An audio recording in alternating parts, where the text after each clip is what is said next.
Hello and welcome to Shape the System, where we find and tell the stories that help people to rethink the way the world works. We interview people from all over the world who are helping to change our systems for the better. Shape the System is an independent podcast with support from KPMG High Growth Ventures, who help ambitious founders and their teams scale up for success. More about KPMG High Growth Ventures after the interview. We hope you enjoy this episode.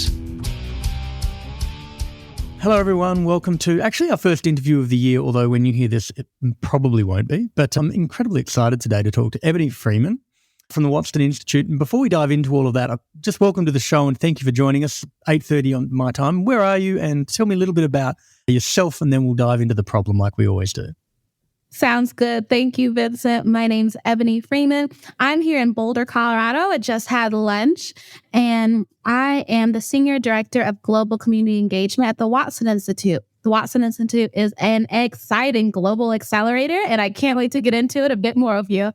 Beautiful. All right, cool. So we're going to come back to a problem that I don't fully understand this space, because we talked about just before getting on the show, I've had some exposure to impact-led accelerators, and so that's kind of leading with the solution. But what I understand, what is the problem that the accelerators generally and obviously yourselves are tackling? And let's understand the quantum and the gravity of that problem if we can. Absolutely. In general, accelerators are bringing folks who don't have access to the resources necessary to what some may call 10x their business. Okay. We're bringing those resources to folks who are what is often called under-resourced, whether that's due to region. If you're in a rural area, that can be a challenge. If you just aren't near a major finance capital like New York or Sydney, that can be a challenge. And really empowering those folks to create the impact that they were always capable of doing if they had the right resources nearby. Got it. Okay. And that's the accelerator model kind of more broadly, but very specifically talking about impact-led acceleration. I'm trying to stitch together what I think is the case here, and tell me if I'm wrong, because I'm probably wrong, is there is a set of problems that exist in the world, right? And we tend to roll up to the 17 UN Sustainable Development Goals, so I'm going to kind of use that as an umbrella. That's the easy one. I don't have to reinvent that wheel. And a subset of those problems, or probably a larger subset of those problems that probably need to be tackled by a set of people who just don't have access to this type of resource typically. And this is kind of the gap. Am I understanding that correctly? Exactly right. I think it is part of that larger conversation of grassroots organizing and grassroots solutions, because as both of us know, just being adults in the world, when someone comes in and says, oh, you have a problem, let me solve it exactly the way I think it should be solved for your life, that usually doesn't work out quite as well as if someone who's in your community understands and has lived your problem, has identified a solution, and is ready to take it into the market.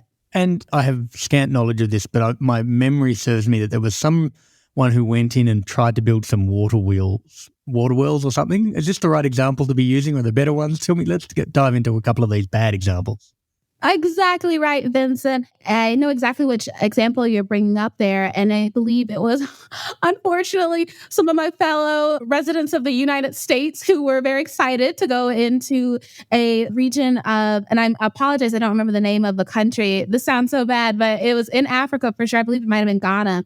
And They wanted to ensure there was clean water for a community. Instead of asking the community and doing some participatory learning and ethnographic studies, they just said, what we'll do? We'll build a seesaw where kids can play on that seesaw and generate clean water for their community. Right.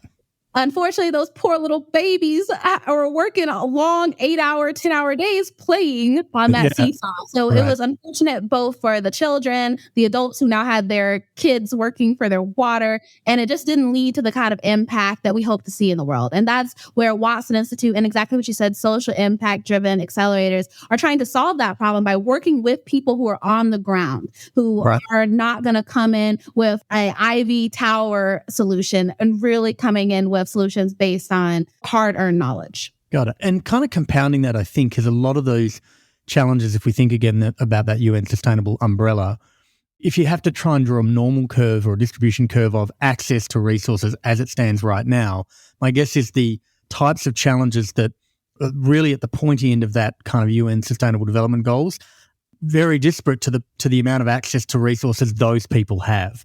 So it's kind of further compounded. Like if you're living in Boulder, Colorado, there's a bunch of accelerators there and you have access to a bunch of things there.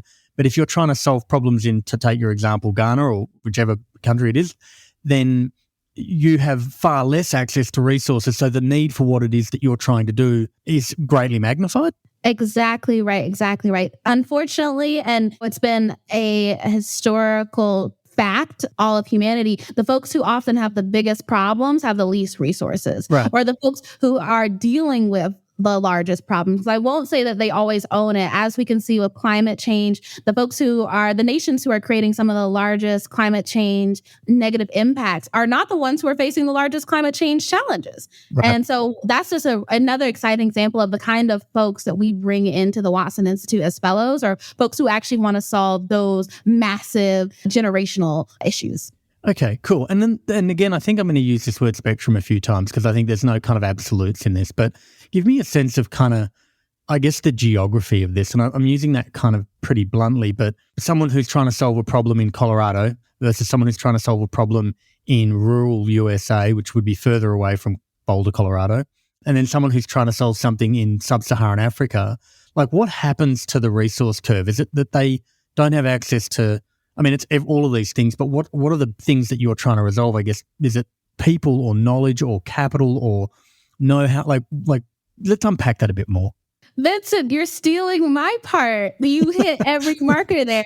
Watson Institute really focuses on combining non-traditional educational curriculum with that community engagement ecosystem. So we're not only providing tools in the form of recorded lessons from years of experts who have solved the similar problems in similar environments, we're also creating that bridge between these experts who unfortunately wouldn't necessarily meet. Zainab, which is a great, Zainab Bieh, she is based in New Delhi, India, and she's focusing on cleaning up space, which is a fantastic problem. Space? Exactly. Yes, intergalactic space. Okay, She's great. focusing on cleaning that up in New Delhi. However, a lot of the resources for that are based in Silicon Valley. So when a person like that is provided with, or when a leader like that is provided with the tools, the network, and the community to 10x her project and her initiative, it changes everything, hopefully for generations. Right. And you talked about kind of network and mentoring community, and hopefully I played that back. But I'm trying to think through a founder in any context, not just impact-led, regardless of their access to resources, at the stage where you're trying to break through the chasm, for want of a better word. What are you observing is kind of the big lever here for these people? Is it, for these leaders, to use your word, is it that they just don't have access to the right person to be able to talk to? Is it a relationship thing, or is it a knowledge thing, or capital thing? What tends to be the lever that really gets people over the chasm? I appreciate that question. I'd say, and then drilling down a little bit further, I just mentioned mentorship, but the real lever is sponsorship.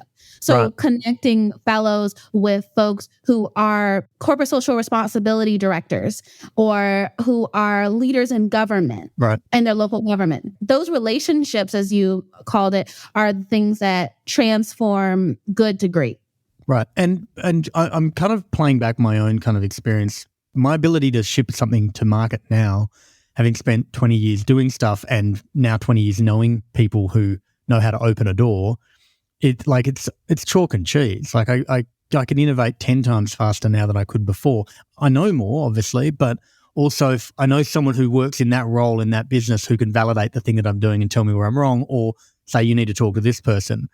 So you're obviously trying to fast track that. And it is this kind of, I guess the thing that I'm going to is there's a reputational challenge that comes with that, right? So how do you manage that when you're engaging the people who you want to be joining the Institute?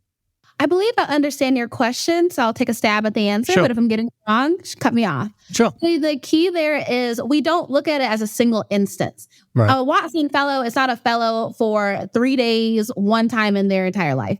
It is a lifelong commitment to a community of self-education and group education. So we not only, as you mentioned, the reputational risk, not everyone is going to be happy to receive an email from, well, haven't we all got that scam email of, I'm a prince in X country and all I need is 800,000, understandably, not everyone is going to be open to those kind of inquiries. However, that's another piece of the curriculum pie for Watson Institute, is that we not only prepare them in terms of tools for developing their business, but also communication tools and ensuring that they know how to reach out, how to follow up, because those skills, unfortunately, are still not taught in classrooms across the globe. Right. Yeah. And that makes sense. I guess this is kind of what I'm getting to, is that there is a skill gap and a knowledge gap and an experience gap, and you're kind of trying to short circuit that. The world kind of changed a fair bit in the context of where we work and how we work in the last 3 years. I don't need to mention the word because we've all heard that word enough in the last 3 years. But is that a big, I think from memory you guys started in 2018. Have I got that right? Did I get that right? I don't know why I'm thinking that number. Tell me if I'm wrong. Not quite. We're 10 years old this year. 2013. Sorry, my apologies. I must have been looking at a program that was 2018. Anyway, the point that I was going to make was that if in 5 years or 10 years of operation, a lot changed in the last 3 years, I'm guessing that's a tailwind for what you're doing and how you're doing it, or it's enabled you to add additional leverage. Like, let's help me understand this macro in the context of what you're doing. Absolutely. I'd say it's kind of an interesting situation. Watson was definitely what one might call a winner coming out of that word we won't mention, in that it really forced us to operationalize our systems and programs in a way that is benefited. I always saw that word in that book. It's called Anti-Fragile. That's one of my favorite books. And it really forced a fragile mindset upon us that we had to shift from primarily in-person programming to hybrid for the regions that allowed that, because we have programs and offices in China, Guatemala, South Florida, Boulder, Colorado, and who knows where else tomorrow. But ensuring that we could not only continue to serve those folks, but also be able to serve new folks who we maybe never would have been able to connect with without this virtual first shift that took place over the last 3 years. Yeah, and I guess kind of where I was going with that as well was, if the problems are inherently in places that are hard to reach, either via resource capital, whatever it is, and a lot of that access has been, brought together, there still seems to be an overwhelming push within an accelerator model, not just impact-led, not just yours, to make these things in person. I'm trying to understand and reconcile that distinction. Like, what's happening there? Absolutely. At Watson, we have a mixture of programs that is both a benefit to our corporate partners, but also to our fellows. So we have a venture accelerator program that is 3 weeks in person in Boulder, Colorado. Right. And when I tell you the visa challenges we deal with, oh my goodness, Vincent, but we fly everyone in from El Salvador, China, Kenya is a big area for us as well. And we have that 3 weeks of in-person engagement. And exactly what you said, it's critical for building the foundation of those relationships. And as I love to say, this is where they're going to meet and shake hands with their future Nobel Prize winning peers. And the experience is just not the same virtually, but I think it's been a really great shift for Watson that before the Venture Accelerator was purely in person. That's 16 weeks in person. But we've really adjusted it in a way that benefits the fellows as well, so that they can go back to their home base and do that work on the ground. Yeah, I was just going to say, you kind of don't want to take them out of the context for the problem they're actually solving. But it's a kind of an interesting kind of rabbit hole here, because you start to almost, trying to think of the right word, I'm going to say disintermediate, but it's kind of fragment the model. There was this wonderful picture about 10 years ago where someone took the homepage of Craigslist and then they put a logo against every single category on Craigslist, from kind of, Airbnb and banking and personal dating and all these things. And that was an unbundling of Craigslist. And I feel like the accelerator model is probably in a similar place, where it says, you know what, traditionally we had a 16-week accelerator program and all of these things happened in the program in Boulder. And you might now argue, you know what, there's a 16-week program. This is you do by yourself. This you do in a local chapter with 3 other people who are within 200 kilometers of you.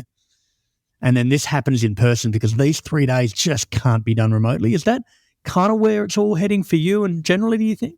I'd say that's the right direction in terms of our mindset. And I think you hit it on the nail. Your research was perfect, because the middle item that you mentioned about going back into your local context of 3 or so of your fellow fellows in the region, exactly right. We have a piece of the Watson Institute Fellowship program is called the Base Camp. Where exactly that. We have, for example, the East African region, El Salvador as a nation, they have their own base camp. And those fellows come together and support each other in amplifying their impact and actually sharing out the knowledge that they gain in the Watson program. Because we find that it wouldn't be necessarily helpful if we help one person. We want to help 100 people. We want to help 1,000 people. And the way we get there is that we transfer this non-traditional educational curriculum and community engagement ecosystem to these individual fellows. They go back into their communities, host a base camp, which is about a 72-hour workshop with people in their community, between 20 to 50 people. And those community members then get their own piece of the Watson experience. And when I say how many of our future fellows are former base camp attendees, it's beautiful. It's a beautiful circle. Yeah, it kind of feels like, and this might be a crass comparison, but it kind of feels like the missionary for our generation. Do you know what I mean? Like going into a place, taking an idea, seeding an idea, and then having a whole cohort of people who understand a thing and think a certain way, just in a different context, aimed at a different outcome. I find that super fascinating. I want to come back to that a little bit, but I also want to understand a bit more something you touched on just a minute ago, which is kind of these enterprise partnerships. And we spoke before we jumped on the call about Ford. This is the program that you have coming up right now. But like, how does that play into this? Like, there's a whole bunch of rabbit holes. So let's just start with what they are and then how they work and what problem they're solving. Yes, absolutely. So Watson has different scales of packages that we work with corporate foundations, family funds, and individual philanthropists. Kind of the bottom, which you might call I'll call it the classic level. We'll call it the classic package. Yep. There we go. Is sponsoring a single fellow and and fundraising, if that's necessary, for them to be able to experience the 16-week experience. An individual we're talking about here. Exactly, an individual person. And we work with our corporate partners. Some corporate partners and family funds and individual philanthropists are interested in, I really want someone from Chiapas, Mexico. Right. That's pretty specific, but we will go out and find you 15. Was that a real example? Was it specifically that city? Okay. Was it some emotional connection back to that city? Is that what happened? Or you understand where they came from with it? Well, we like to have a conversation with our partner, like, okay, why do you want someone specifically from Chiapas? But, once they give us that directive, we have a good flywheel of our network that we reach out to our partners in the region. And sometimes we actually go on the ground and we want to validate for ourselves that there's an individual doing the work they say that they did in the application. Then we deliver that 15 options of fellows to the corporate partner or family fund or individual philanthropist, and they select their favorite, and then we actually bring them into the fellowship. And, I'd say what a critical part of this is that we don't just drop the 14 who weren't selected. They are part of the community. They still get access to exciting and helpful resources as well. And that's probably one of my favorite things about Watson, is that we don't really drop people. That once you're part of the community, you're here. Yeah, and I think this talks to this kind of spectrum of resources that it's available, right? Like, there's some classic studies on community. I think Meetup was probably the prime example of this, where they basically said, look, there's 100 people in a community and 90 of them will participate insofar as that they will turn up, but they won't actively contribute. And you'll have 9 who actively contribute and you'll have 1 who wants to set up their own thing, and you kind of build community models out of that. My guess is that anyone who's trying to do impact-led stuff in their local community is your customer or member or whatever. And really what you're trying to do is work out which of those 3 buckets they're in. Exactly right, Vincent. Okay, cool. So it still doesn't fully understand the enterprise partnership, because there's some, like, that sounds like a pretty classic model of, hey, we've got a program, there's going to be 14, but if you gave us X, we would have 16, that would be better. But does it go beyond that? Like that's kind of, as you said, the classic model. Is there examples where these enterprises are getting involved in a more meaningful way? And I don't mean that in kind of bigger, because I think that's one thing, but I'm trying to understand where they tie it into things that they care about and that they're leading and they say are important to their organization. How's that starting to play out?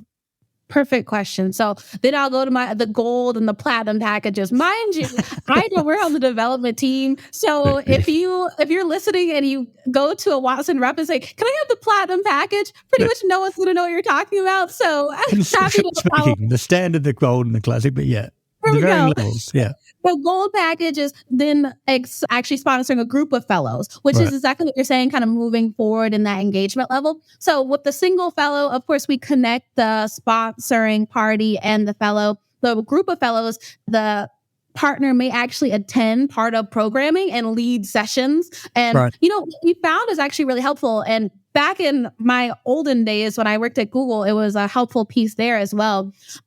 It is a great, and this is where I love double, triple, quadruple benefits of a single decision.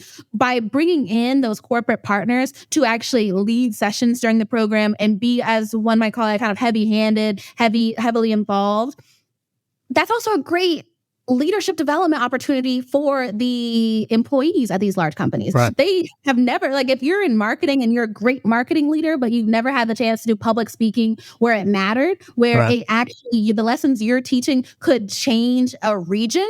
My gosh, that's an exciting opportunity for somebody. And that's what we might call the gold package. And platinum, what you're kind of alluding to, is the fully named fellowships. So, you're not just sponsoring one fellow, you're not sponsoring a group, you're actually sponsoring an entire cohort. So we have the Forward Fund, which is global virtual, Western Union Foundation, global virtual, and our upcoming Truist Foundation Fellowship, which is at Georgia specific, based in Atlanta.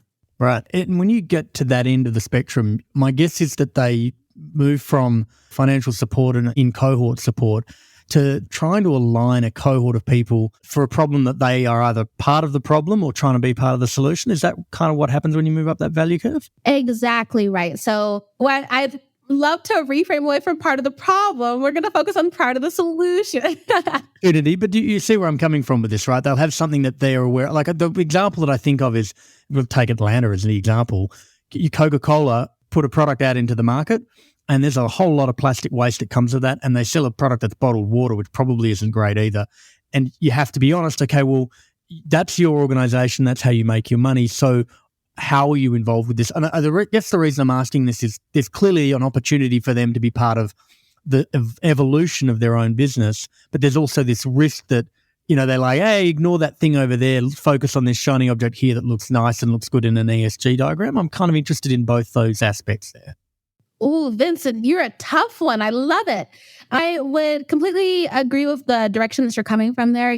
Watson really connects our partners' philanthropic and triple bottom line goals with data-driven social impact through world-class nonprofit programming. So this programming, exactly what you're kind of getting at there, is helping them solve problems that exist in their industry or that might exist directly on their balance sheet. Right. Okay. And I guess the second part, which is you sometimes will have to reconcile, hey, you've got one hand over here and then the second hand over here, and these things are kind of polar opposites in some respects. Is there any friction there that you have to manage? And I'm not saying to try to undermine what you're trying to do, but more to understand a lot of this is about changing people's perception and behavior. And, there was a classic TED talk that is hard to process, but you kind of have to watch, where a guy who made a whole bunch of money out of coal and oil said the transition to renewable is through gas. And a lot of people said, no, it's not. And he said, well, it's better than coal and oil. And you're kind of both right. And it's hard to reconcile those two thoughts. And I'm wondering if you have to encounter that friction and how you guys have to deal with that challenge head on as well. Yeah, Vincent, I think that's a great call out. I'd say as a Watson Institute staff member, that friction doesn't exist for me particularly, and I can't speak for the rest of my teammates, but I think it's generally true that exactly what you're saying is correct. The other option here is that they don't care. So that they could either, provide money and resources and their networks and really help change the world in a positive way, or they could say, it's okay, triple bottom line, forget about it, my profit's doing fine. So I'd like to think about our partners as being kind of the good guys. They're the ones who actually want to address some of these challenges. I won't lie to you, though. I will admit that, some of our fellows who have come into different programs, and, I won't necessarily mention which particular programs, but they have called out that, hey, my sponsor is doing something I don't really agree with. Right. And I think those are those beautiful moments of friction. I see that as transcendent moments where we actually have the sponsor, maybe for the first time in their life, maybe the first time in their organizational history, they're grappling with the challenges that they might have put in the world from a person who's actively taking their money right now. And I think that that's such a beautiful moment where the power dynamics really shift. Yeah. And we're no longer looking at the big corporation Goliath and the little guy Dave. Like, no, these are two people wanting to change the world, and the way they intend to get there may be different. But if we can align and collaborate, the amplification of that impact is really going to be amazing. Yeah, and it was a bit of a leading question to go down a rabbit hole, but also because I think the alternative is do nothing, and also most of the value creation in life generally, but in this context specifically, comes out of doing the hard thing or pushing up against the friction and saying this thing is a friction, and if we don't tackle it, I have this saying that I think everyone's good when they're good, right? It's when things are a problem that you get to see the nature of people's character and their commitment to trying to move things forward. And I think what a lot of impact-led founders ignore or maybe just try to gloss over is that it's very hard to change an industry or an organization from the outside. You also need to influence change from the inside. And I feel like some of these programs are a way to bring ideas and thinking into an organization that does want to change but kind of doesn't have a lens on outside its own four walls. I wouldn't say that's part of your stated aim with it, but is that kind of what you think or kind of what you observe going through these programs with the large corporates? Vincent, if this isn't the best podcast interview that's ever happened, you did your research today. So I'd love to bring up a perfect example. James Okina, he's a programs coordinator at Watson Institute. Sure. He's also an alum. During his time in the program in our South Florida office, he actually worked with a large corporation. And I'm not quite sure if I can mention the name, but not necessary. A very, very large corporation that touches your life about 7 times a day. Okay. And he had those tough conversations. He had those full conversations. He pressed on his sponsor. And you know what? They hired him as a consultant for their upcoming nonprofit strategic initiatives. They asked, hey, is this the right place we should be putting our money? You know, we're working in a country that you are from or have a strong connection to. Did you hear anything bad about this person we're about to give $100,000 to? Can you kind of tell us what's going on there?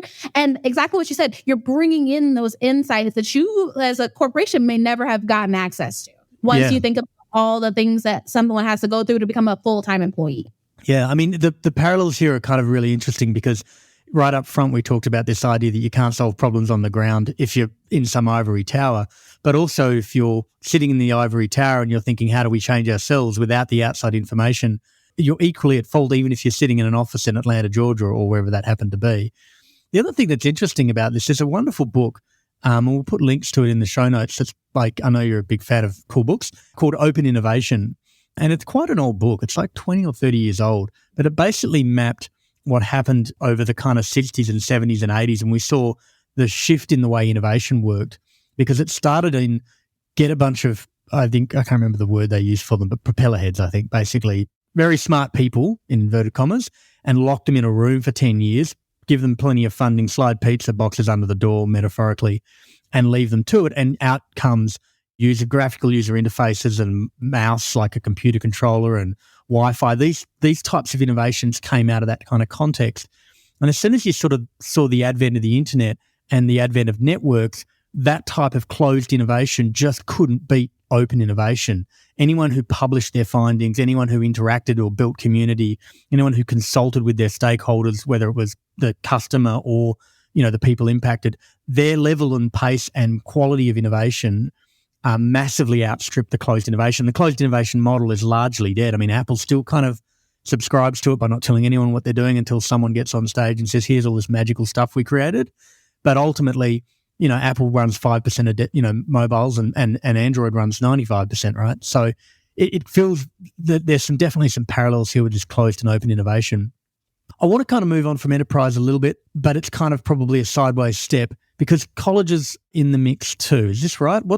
Where are they in this and how does this all play out in the context of what we're talking about? Absolutely. So we have a current active partnership with Lynn University in Boca Raton, Florida, USA. I always forget to say USA because it's an Australian podcast. But we have half our listeners in the US, by the way. Oh, amazing. Okay. To this interview. But exactly right. We do partner with universities. We had a partnership with the university based here in Colorado, one in Guatemala, and it was really a developing model where fellows, called in the university context scholars, are able to pursue a bachelor's degree in social impact innovation. So right.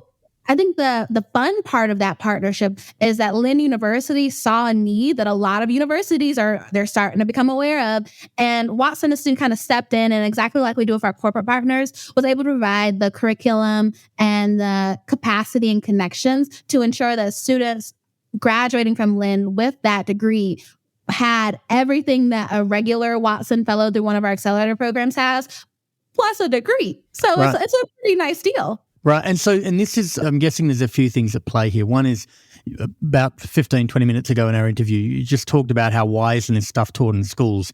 And so the obvious answer to that is we'll teach it in schools, in this case, colleges. So that's clearly part of it.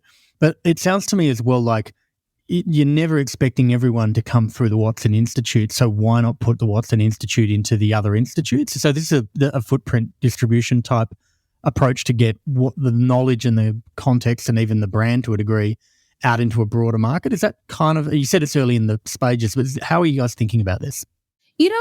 That is getting into some really exciting strategy talk, Vincent. Unfortunately, I'm not at will to share, but I love the direction you're going, and let's have a follow-up conversation about it. Perfect. I'm happy to revisit it in a year because, it sounds to me like it's a tough thing, I think, when you're trying to operate in a competitive market, but a lot of what you're preaching is the more we open this up, the better it's going to be. And I think that challenge is a real one. Like I'm doing some things unrelated to this podcast, and my ultimate aim is to have this massive, massive impact. But I realize that we will never sell all the product.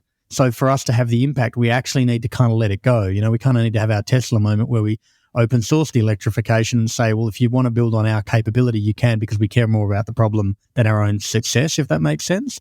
It'll be interesting to see how that plays out, because I think if a lot of what you're doing is community network and education, then the universities in the colleges are a prime place for that to be happening. But also my guess is, and tell me if I'm wrong here, a lot of the cohort of the types of people who are likely to want to engage with Watson are probably at an age where they're going to university. Is that an unfair statement? You're speaking to our past perfectly there. Yeah. Most of our fellows along the last 7 years between 2013 to 2020, we're really in that 18 to 24-year-old range. Right. We are now moving to serving more advanced fellows and more advanced venture founders who often forewent going to university and are now going to this accelerator, not as a replacement, I would say, but as exactly the function. It's an accelerator of the path that they chose for their life. Right. I'm just going to pick up on your use of the word advanced. And if anyone ever calls me old, I'm going to tell them I'm advanced. I absolutely love that. And I'm totally going to be using that. I'm 44 years advanced. That's kind of an interesting I guess the thing that I was kind of get to there is we tend to associate a lot of progressive idealism with youth. And I think that's missing the wood for the trees, right? Someone who's lived in a community for 30 years and is 44, to take my example, years old, has experienced the problem for 30 years and understands the stakeholders for 30 years is potentially a much better place to deal with the problem. That's right. There are different factors at play. Youth does tend to come with energy and a willingness to believe that the impossible has always been possible. I just haven't tried it yet. As you called out, age comes with experience and an understanding of problems on a greater depth and breadth. One of my favorite things that actually happened in our most recent cohort was we had 2 phenomenal fellows. Oh my gosh, I just get so excited. Sorry. 2 phenomenal fellows. Ever for being excited. One was a phenomenal 18-year-old young female from China. The other was a 27-year-old El Salvadorian man. both of them came in with startup ideas, and along the way, they actually blended their startup ideas to the point where what they came out of the accelerator with was so much stronger than what each of them came in with. And those were those exciting moments for me when exactly what you said, those demographics meet and combine their skill sets. I'll admit 27 is not as advanced. That's what we were calling out before. But I think the lesson still holds. Well, I mean, it depends. You just have to reframe it. Like 27 is 50% more advanced than 18. Exactly. You can always find a way to compare things to suit the narrative that you need. So I'm never too worried about that. But I want to just follow that rabbit for a bit. Are you saying that they came into it both wanting to solve a similar problem in different ways and found the overlap of what they were doing? Is that what happened? They came in with a similar UN Sustainability Development Goal focus, and their methods of solving the problem was very different. Both were focused on the environment and sustainability. He was an engineer and she was a business marketing person. And so she actually wanted to solve the problem more from a service mindset. He wanted to solve it more from a product mindset. And truly, the combination that they came up with, which is a bit of a amalgam, and which is kind of scary when folks are starting up and they want to do a service and a product. I'm like, as accelerator TV, I'm like, okay, you're kind of going for the mountains right now when you should be climbing a hill. But it also is. That's part of the reason I do it. That's part of the reason everyone at Watson Institute works there, is that we love working with people who say, you know what, I see that hill over there. Forget about that. I'm going to climb that mountain. And that gets exactly to what we were talking about earlier about summits. Yeah. And did they both combine their ideas and then go back into their respective markets and say, I'm going to execute this thing? Or they said, let's join forces and solve this in both places? Like, what happened there? So they are joining forces. They're actually solving a challenge in El Salvador, and they are working together on the ground. They just sent a picture to our cohort. We have a cohort group chat. They sent a picture of them having El Salvadorian coffee looking over a mountain. And it was a huge jealousy moment for me. I was like, wait a second, I'm over here in Boulder deep in the snow, and but that's why we do it. We do it to create those moments. Yeah. I mean, if there's definitely a side venture here of a travel inspiration thing. Like, some of the most beautiful places in the world are places you've never heard of or never seen photos of. I'm sure a lot of these people are in those places, which would be amazing. That extra product idea, I love it. Keep it coming. Yeah, don't need any more product ideas. It's coming across that there's plenty on the ground here, and that kind of brings me to a kind of a good segue as well. In Flow for 10 years, a lot's changed in the last 3 years, and kind of your position now for where to go from here. I want to understand like where to from here. Like, how do you guys 10x what it is that you're doing? How are you thinking about that? And then what are the things that are holding you back, or you see as the challenges your hill to climb, if you like? Yeah, absolutely. Great question. I'd say in terms of next steps, you're exactly right. We're so excited to continue amplifying and 10xing our impact, not focusing too much on, necessarily saying, okay, we're going to be partner with every university in the Western Hemisphere, or, we're going to partner with every single corporation above this benchmark of profit. It really is ensuring that we're partnering with the right folks. And as you can imagine, many of our first years were very outbound, us reaching out saying, hey, we'd really love to work with you. Please give us a chance to work with. But luckily, we're moving into a space of inbound. Corporations are actually reaching out and saying, we see the impact and the data-driven social impact that you're creating, where you can actually define how many lives were touched over what time period. We have our numbers behind us. And so it's exciting to move into a place of really fielding requests and fielding those inquiries and partnering with the right folks. Yeah. And so it sounds to me though, like there's kind of some playbook here, and 10 years in the game, as we said before, 18 to 27, that's 10 years. I mean, 9, but you get my point. There's already some good playbooks here, whether it's the way you're executing the actual accelerators, the way you move into a new market geographically, the base camp model, the colleges, the enterprises. And so it's not necessarily about saying we need to invent new things.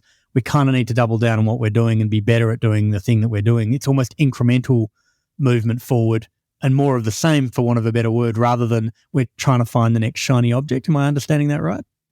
Yes, and we're always open to new opportunities and new ideas that come our way. I think we have the innovative mindset that we preach to our fellows. If the right idea and the right partner comes along, we're always going to entertain the conversation. Yeah. I guess the reason I sort of touched on that is I think I don't know, as founders, and you talked a little bit before, you touched on it about the kind of the youthful exuberance and the kind of unbridled optimism. I can't remember the exact word you used, but it was something along those lines. And I think, we tend to try to, think about those types of levers, but we also ignore that, if you had 10 Fords and you were running 10 of those programs, you would 10x your impact. Or if you ran your programs 50% better, you would have a 50% impact. And if you had a startup that was able to get 50% uplift in 1 year, they would be through the roof, right? So there is so much opportunity in continuing to operationalize and improve the core of what you do rather than trying to find the new thing. And I think that's a lesson for a lot of impact-led founders and groups, which is get really good at the thing you already do and is already starting to work. Exactly. It's been really exciting working with new partners. And as we kind of mentioned earlier, the classic, the gold and the classic silver and gold packages, really optimizing and refining that to the point where we're delivering the absolute most value to both our corporate, family fund, and individual philanthropist partners and our fellows. I don't know about you, but when I work with startup founders, they're the only thing I think about when I wake up, when I go to sleep, when I'm eating lunch. I'm like, oh man, I should introduce this person to this person. So much fun. Oh, no, it's the whole reason I do this show. So I absolutely understand. So it's just so exciting to improve upon our processes to ensure that we are helping even more of those fellows. Like I dream of one day not being able to sleep because I'm constantly doing calls or introductions. That's the dream. That's a wonderful measure of success. I did have one last question about measures because you touched on it just before, but how is success measured? How do you measure the success of a cohort? That data set that you've got, you don't need to give me all of the detail, but kind of what are the headlines and how do you understand that? Because measuring success and impact is challenging, I think. And I'd love to understand a little bit more about that. Yeah, absolutely. I'd say that as you can imagine, it really kind of depends on which stakeholder we're talking to. There's always going to be stakeholders who care about X, Y, and Z more than A, B, C. Right. One of my favorite statistics that we like to lead with and build upon is we have 349 alumni from 68 countries who have raised more than $175 million and created more than 1,500 jobs. Right. So that long sentence I gave you right there is kind of our major success metrics right there. But we don't see it as, I think one thing I also really love about Watson is that we don't say, okay, we created 3,000 jobs, but they're really unhappy jobs, right. Low quality life. That's the reason I gave you kind of that big long sentence is that we need all those different pieces to be in place for us to define it as success. Yeah. But do you and this is where it gets super hard because someone who's working on a water issue in one country versus a poverty issue in another country or an access to energy issue, how do you even reconcile the impact of those? Is the rest of this through kind of storytelling and showcasing the Guatemalan and the Chinese who got together and did the thing that they did? Is that the other way that you measure this stuff and talk about this stuff? Vincent, what a perfect setup. And you're exactly right. Another way we measure success is our exciting major event at the end of every single program, the summit. Right. When fellows come into our program, part of their application is actually a short video, what I know your listeners know as a pitch, and they're just kind of telling us about themselves and their venture. And usually when they start out, that pitch is not so strong. I don't know about you. My first pitch was trash. It was terrible. But over the time of having my own ventures and working through accelerators and for my own enterprises, you get better. And so Summit is this amazing moment where you actually get to showcase our fellows and they tell in their own words what they've accomplished, whether that's exactly what we talked about earlier, creating those jobs on the ground, how many people attended their base camp. I remember there was one fellow in the last Ford Fund Summit of 2022 who called out during their summit presentation that they had a base camp attendee come in who was low income extremely impoverished in the UK. And after attending the base camp and actually working with the founder who led the base camp, they applied for and got like a pretty solid job. But this base camp, and then that's one of those moments that also brings me a lot of glee, because no, I did not just tell you 200 people got a job because of 72-hour event. No, I didn't just tell you they made $100 million. But one person's life changed dramatically because of a base camp. And we get to showcase those stories and have our fellows tell those stories themselves at the summit. Yeah, I think it's funny as well, because if you're involved in trying to build community around anything, I think, but impact maybe specifically, or as we're talking about here, you really remember those stories. I had a meetup in San Francisco for fintech, and I started it because I was frustrated I couldn't find other people who cared about fintech. It was 2012, and the first one we held, 30 people turned up, and half of them wanted to help with Google checkout. They didn't understand what fintech wasn't a thing, so it wasn't easy to understand. But we ran it for a few years, and there was a guy who approached me about 2 years in, and he said, "I met my founder for my startup at your meetup." And I was like, "Wow, I wasn't expecting that." And that's still the one thing that sticks with me out of all of the things that we did and the interviews we did, was that those two people fundamentally wouldn't have met unless that kind of community being created. That's always the thing that holds for me. I want to finish with one last question. I know I said that was one last question, and I know Watson Institute is relatively speaking a big organization, but you in this organization, I just want to understand how you ended up being here and your relationship to the organization in terms of emotionally or the narrative of that story before we finish up for today. Okay, I'll give it to you. It all started. I love that I'm putting my fingers together. For those of you who can't see me, I'm putting my fingers and leaning back in my chair. It all started a few years ago. I was at Google as a solutions consultant here in Boulder, Colorado. And as one does, I became pretty good at my job, to the point where I wasn't filling an 8-hour workday anymore. And I am not one who could just sit down. So I needed something to do. So I dove into our Startups for Colorado team and probably put an extra 40 hours a week. It's fine. We won't talk about it. But one of the most exciting parts of that was actually helping organize Google Boulder's first and second hackathons, which were called Boulder Startup Weekends in partnership with Techstars. Mm-hmm. Both years in a row. I kid you not. At the end of each, what may be called in that life a summit, we had a summit at the end of each hackathon. And both years in a row, the best presenters were from Watson Institute. The first time it happened, I didn't think much of it. I thought, whatever. Second year, I'm like, okay, who's this Watson Institute? All these amazing people. And, the first year was a fantastic woman from rural China. The next year was a man from rural Kenya coming to Boulder to bring their using talent and passion and abilities. And I knew that I wanted to be where the rock stars are. And I'm so excited as Senior Director of Global Community Engagement that I get to introduce and connect and build networks for these rock stars. Yeah, I love the organic kind of arc of that story, but also the thing that's kind of wonderful and a good kind of, I think we would say full stop in Australia, but you'd say period in the US, is that you came out of the kinds of organizations to do the kind of work that you want to take back into the kinds of organizations that you came out of. It's a beautiful kind of way to close that loop. Eboni, it was so fun talking to you today. And your energy levels are just next level, which I love, because I love the high energy levels generally. So thank you so much for coming on the show and talking about everything to do with Watson Institute and yourself as well. And I want to have a follow-up with you and understand more about the college stuff when that strategy's played out a bit more and it's a little more known. So thank you for coming on today. Absolutely. Thank you, Vincent. And I can't wait to see you on February 15th at 9 a.m. Mountain Standard Time at the 2023 Ford Fund Fellowship Summit, which you will be seeing the link for in your podcast episode. We hope you enjoyed this episode of Shape the System. As usual, if you'd like to suggest a guest, someone that you know who's helped change a system for the better, please go to www.shapethesystem.org, click on the top right-hand corner, then click Suggest Guest.